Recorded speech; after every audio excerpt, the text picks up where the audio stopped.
गिरफ्तारी के हवाले से देखें, बात यह है, वाजह है कि ये बात पहले भी चलाएगी कि खान साहब को अरेस्ट कर लिया गया है।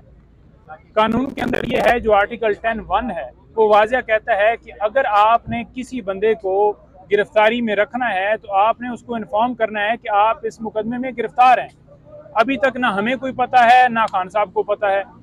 और दूसरे नंबर पर गिरफ्तारी अगर डाली गई थी तो 24 घंटों के अंदर अंदर कोर्ट में पेश करना होता है, वो नहीं किया गया। और फौरन अगर वहाँ पे अरेस्ट किया जाता है तो उसको हम उस लीगली हिसाब से जहाँ पर चैलेंज करना हो, सुप्रीम कोर्ट में भी हमारी दरख्वास्त पेंडिंग है, हम इंशाल्लाह उसमें करेंगे। फिलहाल की हद तक कोई उनकी गिरफ्तारी नहीं हमारी जो की गई है, जिसमें कहा गया है कि खान साहब को देसी घी के साथ देसी मुर्गी वगैरह भी अवेलेबल है और पूरी एक लिस्ट दी है कि ये सारे खाने मौजूद है, उसमें कितनी सच्चाई है? देखें, जेल मैनुअल के मुताबिक तो ना उनके साथ पहले डील किया जा रहा था। आप ये देख लें कि जेल मैनुअल के अंदर क्या कहीं पे लिखा है कि कोई इंटेरोगेशन के लिए टीम वहां पर जाएगी और वो तमाम जो सवालात वहां से पूछे गए और जवाबात वो टीवी चैनल्स को दिए जाएंगे। वो किसने दिए हैं, वो किस कानून के तहत दिए हैं?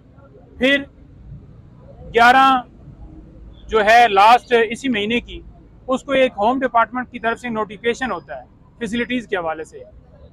15 तक जो रिपोर्ट आती है, जो सेशन जज साहब देते हैं, कोई ऐसा नोटिफिकेशन उसके ऊपर अमल नहीं किया गया।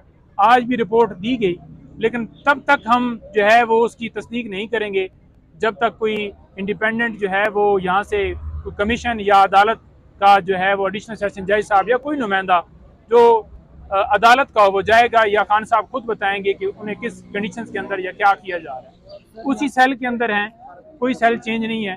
ये जब सेल चेंज नहीं है तो फिर क्लास क्या आप कहते हैं कि क्लास के अंदर क्या उन्होंने इम्प्रूवमेंट कर दिया है? अली साहब